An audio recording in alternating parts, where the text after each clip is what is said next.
जय भवानी जय शिवराय. छत्रपती शिवाजी महाराज व राष्ट्रमाता राजमाता जिजाऊ माँसाहेब यांना मुजरा करून मी श्री व्याख्याता प्राचार्य दादासाहेब कोरेकर पवार पाटील आज महाराणी सईबाई भोसले यांच्या पुण्यदिनाच्या निमित्ताने त्यांच्या जीवनकार्याचा आढावा घेण्यासाठी इथे उपस्थित आहे. दिनांक 5 सप्टेंबर 1659 राजगड किल्ले राजगड छत्रपती शिवाजी महाराजांची आणि स्वराज्याची राजधानी येथे सईबाईंचं निधन झालं. सईबाई केवळ 26 वर्षाच्या असताना त्यांनी या जगाचा निरोप घेतला. सईबाईंचं लग्न छत्रपती शिवाजी महाराज म्हणजे त्यावेळचे शिवाजीराजे भोसले यांच्याशी वयाच्या 7व्या वर्षी लग्न झालं आणि त्यावेळेला शिवाजीराजे भोसले हे 10 वर्षाचे होते. अर्थात फलटणच्या निंबाळकर घराण्यातील राणा वनंगपाळ यांच्या प्रसिद्ध घराण्यातील राणा वनंगपाळ म्हणजे त्यावेळचा प्रसिद्ध वीर असं ज्यांचं कौतुक केलं जायचं. 12 वजिराचा काळ राणा वनंगपाळ असं म्हटलं जायचं. हे फलटणचं निंबाळकर राजे निंबाळकर घराणं नाईक निंबाळकर घराणं अत्यंत प्रसिद्ध असं त्या काळामध्ये होतं. अनेक शहांच्या पदरी नोकरी केल्यानंतर आता बजाजीराजे निंबाळकर हे आदिलशाहीमध्ये होते आणि शिवाजी महाराजांनी स्वराज्य स्थापनेचा उपक्रम सुरू केलेला होता. अर्थात याच घराण्यातील मुधोजीराजे निंबाळकर यांच्या सईबाई ह्या कन्या आणि प्रसिद्ध वीर त्या काळातले बजाजी नाईक निंबाळकर यांच्या भगिनी होत्या. अशा प्रकारचा भोसले निंबाळकर घरोबा हा पुरातन आहे. निंबाळकर म्हणजे पवार, धारचे पवार. पुढे निंबळकला येऊन स्थायिक झाल्यामुळे आणि निंबराज नावाच्या त्यांच्या पूर्वजांनी निंबळक वसवल्यामुळे ते निंबाळकर झाले, परंतु ते मूळचे पवारच. आणि अशा प्रकारे एका दोन्ही प्रसिद्ध घराणी भोसले आणि निंबाळकर किंवा पवार असं नातं जुनंच होतं. त्यात पुन्हा आता सईबाई या शिवाजीराजाच्या पत्नी म्हणून पुण्यामध्ये लाल महालामध्ये त्या सुनबाई म्हणून आल्या आणि अशा प्रकारचा हा विवाह अत्यंत लहान वयामध्ये दोघांचा झाला. या शिवाजी महाराजांच्या प्रथम पत्नी. तर शिवाजी महाराजांना पुढे 8 राण्या होत्या. कुणी 7 म्हणतं, कुणी 8 म्हणतं, असू द्या. त्या इतिहासकारांना जे मिळालं ते त्यांनी आपल्या पुढे मांडलं आणि ही सर्व 7-8 घराणी माँसाहेब जिजाऊन का एकत्र केली तर आपल्या मुलाच्या पाठीमागे भक्कम असे सरदार उभे राहावेत, मराठ्यांची ताकद वाढावी आणि यवनी राजवट नष्ट करण्यासाठी हे सगळे एकत्र यावेत म्हणून आपल्या मुलाची म्हणजे शिवाजीराजांची एवढी लग्न केली.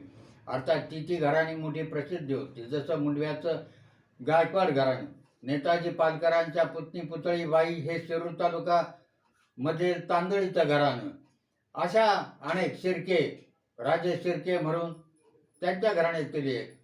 अशा राण्या शिवाजीराजांच्या जीवनात आल्या. पण शिवाजीराजांचं पहिलं प्रेम अत्यंत लहानपणी 10 आणि 7 वर्षामध्ये जे फुललं ते सईबाई बरोबर. मी दरवर्षी गेले 20 वर्ष किल्ले राजगड येथे माझ्या पत्नीसह जात आहे आणि त्यावेळेला जिजामाता जन्म उत्सव सोहळ्यामध्ये दरवर्षी माझं किल्ले राजगड छत्रपती शिवाजी महाराजांनी जिथं 25 वर्ष राज्य केलं तिथं एक भव्य सोहळा 12 जानेवारीला जिजामाता जन्म उत्सव सोहळा होत असतो आणि त्यामध्ये गेले 20 वर्ष माझं व्याख्यान तिथं चालू आहे. माझी पत्नी पद्मावती आणि मी जेव्हा दरवर्षी आम्ही तिथं जातो तेव्हा आम्हाला एक समाधी पाहायला मिळते. पाल बुद्रुक हा राजगडचा भाग, तिथं सईबाई राणी साहेबाची समाधी फार ऊर्जित अवस्थेत आहे अशातला भाग नाही, पण समाधी म्हणून दाखवली जाते आणि आम्ही त्याच्या पुढे नतमस्तक होतो, तिच्या पुढे नतमस्तक होतो. आणि मला एक मोठा प्रश्न पडतो की ज्या राणीनं 26व्या वर्षी या जगाचा निरोप घेतला त्यांचं कर्तृत्व काय इतिहासामध्ये, कारण मराठ्याच्या इतिहासामध्ये अनेक पराक्रमी स्त्रिया होऊन गेल्या. राजमाता जिजाऊ, महाराणी येसूबाई, महाराणी ताराबाई, अहिल्यादेवी होळकर अशा अनेक नामवंत स्त्रिया होऊन गेल्या. आणि मग त्यांच्या तुलनेमध्ये सईबाईचं स्थान काय, असा एक प्रश्न विचार. परंतु सईबाई या अतिशय शांत, सोशिक आणि आपल्या पतीला नेहमी प्रेरणा देणाऱ्या होत्या. छत्रपती शिवाजी महाराजांनी स्वराज्याचा उद्योग सुरू केल्यानंतर ही सामान्य गोष्ट नव्हती. उत्तरेकडे मोगल, पश्चिमेकडे आदिलशाही, दक्षिणेकडे कुतुबशाही असे बलाढ्य राज्य होते आणि त्यामध्ये महाराजांनी संघर्ष सुरू केला. शहाजीराजे आदिलशाहीमध्ये मतभर सरदार होते आणि शिवाजीराजे स्वराज्य स्थापनेच्या उद्योगाला लागले. आणि या कार्यामध्ये सतत साथ देणारी आशीर्वाद जिजामातेचा आणि साथ आपल्या पत्नीची म्हणजे त्यावेळच्या सईबाई महाराणी साहेबांची. अर्थात सईबाई महाराणी साहेबांचं जीवन मोठं तृप्त होतं, पण त्यांना आयुष्य लाभलं नाही. वयाच्या 26व्या वर्षी निधन झालं. त्यावेळेला त्यांना 4 मुलं होती, 4 अपत्य होती. 3 मुली, सखूबाई ज्यांचं लग्न पुढे महाजी नाईक निंबाळकर या फलटणच्या घराण्यात झालं, म्हणजे त्यांच्याच माहेरच्या घराण्यामध्ये ही मुलगी दिली. राणूबाई या अचलवजी जाधवराव या सरदाराला दिलेल्या होत्या.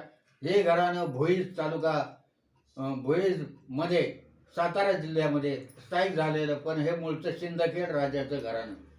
तिसरी कन्या त्यांची अंबिकाबाई या हरजीराजे महाडिक तारळे सातारा या प्रसिद्ध सरदारांना दिलेल्या होत्या. अशा 3ही मुली चांगल्या घरी गेलेल्या होत्या. आणि छत्रपती संभाजी महाराज, स्वराज्यरक्षक संभाजी महाराज ज्यांच्या जीवनामध्ये अनेक वादळं उठली, ते ज्या वेळेला सईबाईंचं निधन झालं त्यावेळेला ते फक्त 2 वर्षाचे होते. आणि अशा प्रकारे याच वेळेला अफजल खानानं आक्रमण केलं आणि अफजल खान शिवाजी राजांना मारण्याची शपथ घेऊन आलेल्या असताना सईबाई अंथरुणाला खेळलेल्या होत्या. अंथरुणाला खेळलेल्या शेवटच्या घटका मोजत होत्या, तरी त्यांना आपल्या पतीची चिंता लागलेली होती. त्याच वेळेला महाराजांच्या कानावर बातमी आली की अफजल खानाने सईबाई निंबाळकरांचे थोरले बंधू बजाजी नाईक निंबाळकर यांना कैद केलं. अर्थात शिवाजीला शरण आणण्यासाठी त्याने एक डाव टाकला आणि सईबाईच्या भावालाच कैद केलं. आणि सईबाईला चिंता लागली. परंतु शिवाजी राजांचं सईबाईवर अतूट प्रेम होतं आणि आपल्या सासरवाडीचं रक्षण करणं आपलं कर्तव्य आहे.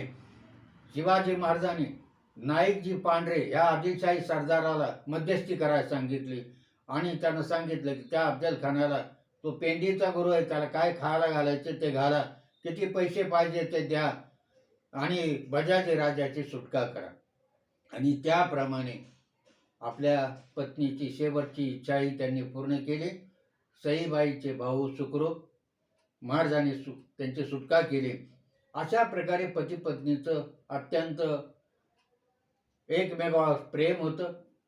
महाराज जेव्हा जेव्हा मोहिमा करून, कारण शिवाजी महाराजांनी स्वराज्याचा उद्योग सुरू केल्यापासून पहिलं पुरंदरचं युद्ध महाराजांनी जिंकलं आणि फत्तेखानाचा पराभव केला.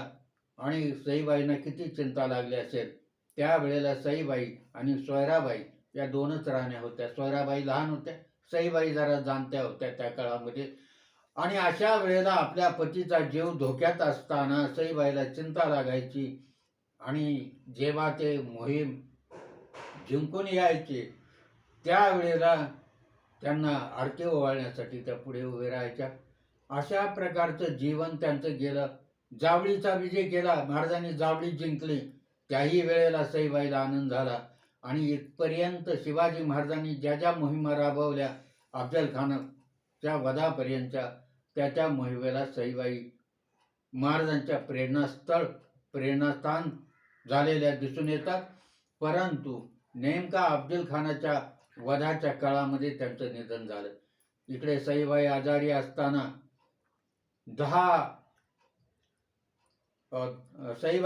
असताना शिवाजी महाराजांनी राजगड सोडला आणि 5 सप्टेंबर 1659 ला इकडे यांचं निधन झालं पुढे. परंतु त्या आधीच छत्रपती शिवाजी महाराजानं राजगड सोडलेला होता. सप्टेंबर 1659 मध्ये ते राजगडी गेले होते आणि राजगडावरती गेल्यानंतर राजगड सोडला होता आणि प्रतापगडला गेले होते. प्रतापगडला जाण्याचं कारण म्हणजे अफजल खान चालून येतो. बघा महाराजांची ओढाताण कशी होती.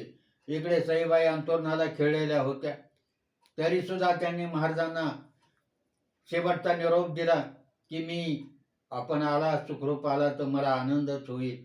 परंतु शिवाजी महाराज त्याही अगोदर, त्यांच्या निधनाच्या अगोदर किल्ले प्रतापगडावर गेले, कारण त्यांना मोहीम राबवायची होती. स्वराज्यावर फार मोठं संकट आलेलं होतं आणि हे संकट दूर करण्यासाठी महाराजांना एप्रिल 1659 पासून प्रतापगडावर ते गेले होते.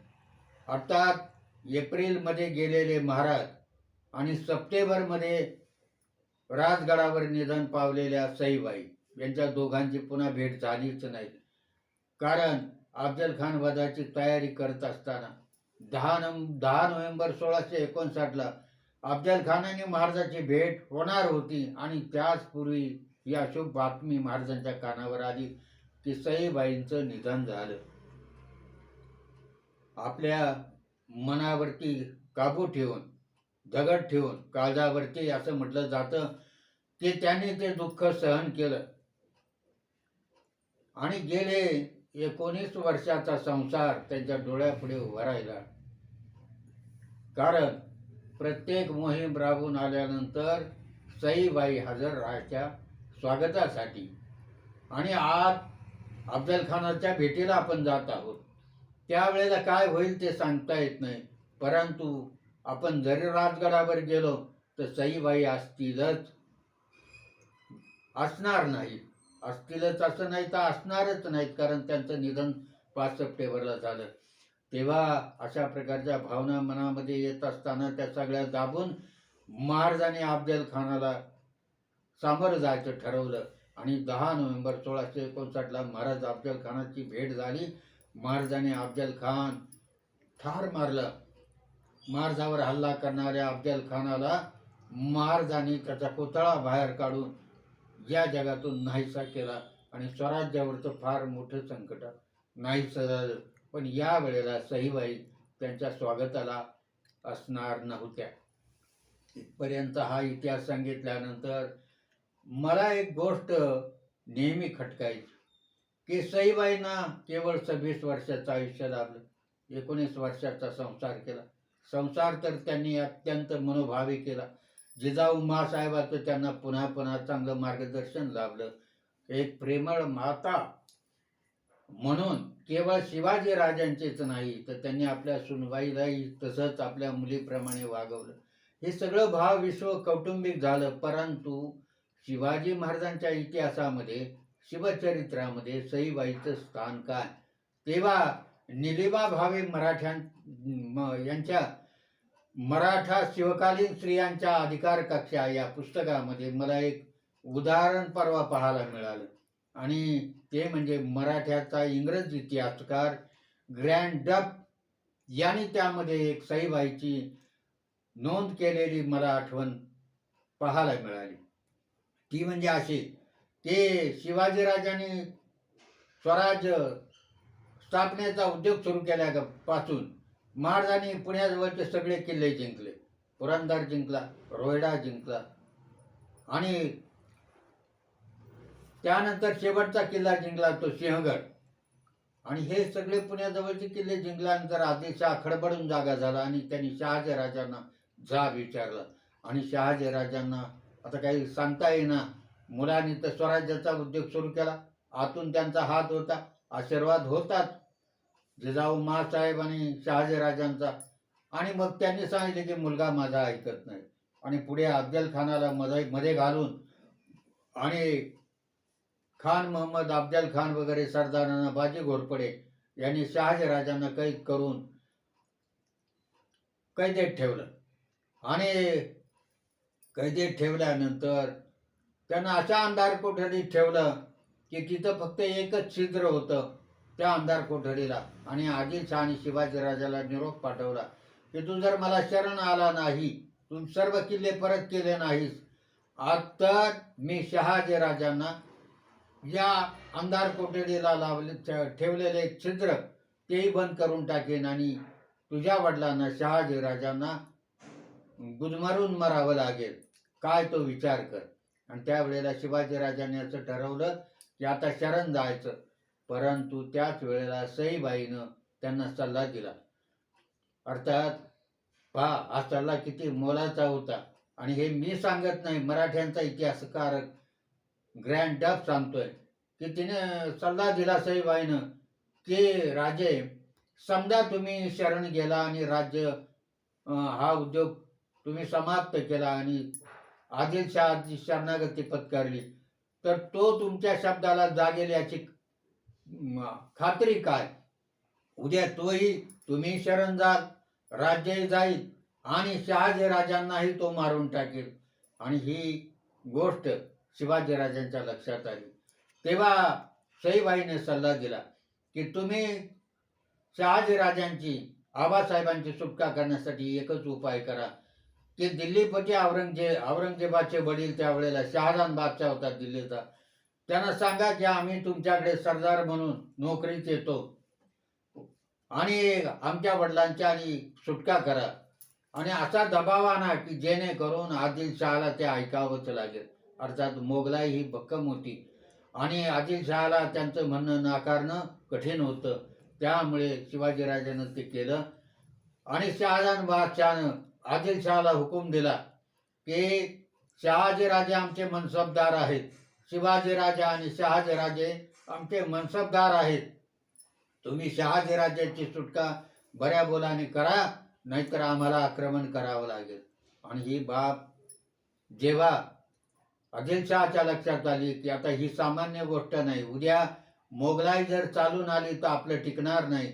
आणि म्हणून आदिलशहानं शिवाजीराजांना निरोप दिला की सिंहगड किल्ला आमच्या ताब्यात द्या, मी शहाजीराजांची सुटका करतो.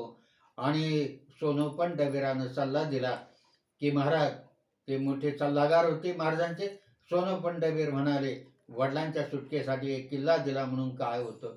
आणि मग शिवाजीराजानं सिंहगड सुपूर्द केला, शहाजीराजांची सुटका झाली.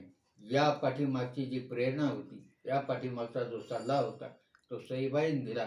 आणि अशा प्रकारे अत्यंत लहान वयामध्ये, ऐन तारुण्यामध्ये जगाचा निरोप घेतलेल्या या माऊलीनं आपल्या पतीला इतका मोलाचा सल्ला दिला की पुढे स्वराज्य मोठ्या जोमानं उभं राहिलं. शहाजीराजांची सुटका झाली. दरवर्षी किल्ले राजगडच्या पायथ्याला असलेल्या पाल बुद्रुक येथील समाधी स्थळाला सईबाईच्या जेव्हा आम्ही नतमस्तक होतो, तेव्हा मला हा इतिहास आठवतो. तेव्हा अशा या आजच्या दिनी सईबाईच्या पुण्यदिनाच्या निमित्ताने त्यांना मनाचा मुजरा करून थांबतो. जय हिंद, जय महाराज.